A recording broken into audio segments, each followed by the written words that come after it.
and welcome here on Resolve. Don'ts and do's. Welcome. Good afternoon. Good afternoon. Here on Resolve, don't do's.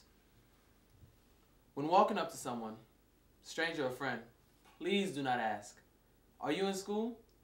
If he or she is not in school, you will create an awkward moment and find yourself lecturing on why he or she should be in school. After the initial debate, both acquaintances are not too happy about the preceding conversation. The correct question to ask is, what are your goals? The question leads to a positive answer because everyone has goals, but some goals are accomplishable without going to school. Another don't do. Please do not judge a person by the clothes he or she wears. All the reactions which come from disliking someone else's clothes are not positive. If he or she likes their clothes and you do not, or if you say negative comments or speak to someone else about your thoughts on his or her clothes, you will give that person a look of disappointment or even affect them to the point of depression. Get to know them and judge a person for who they are and not their aesthetic value. I will give you a prime example on why prejudgment of a person is unfair, unwise, and inexcusable. J. Cal, a middle school student who went to school with a different style haircut of a star and a half moon design outline in his hair.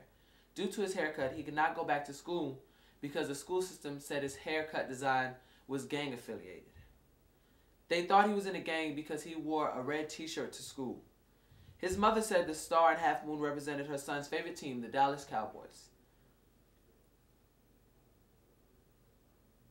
Cal's barber said his haircut represented a young man's reaching for the star. Mr. Cal himself said his haircut represents things God creates. The symbolic meaning discussed by the young man, his mother, and barber did not matter to the superintendent because he paid for the removal of star and half moon. This article was published in the Daily Advance. In a reverse look on a similar situation, a well-respected man who dressed the stereotype of success was arrested for stealing $50 billion.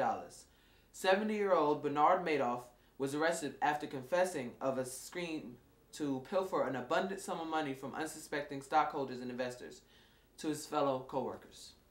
This is an example of looks can be deceiving. A young man accused of displaying gang signs by the style of his hair, but the only thing ever done to make people in the school system believe he was affiliated was wearing a red shirt.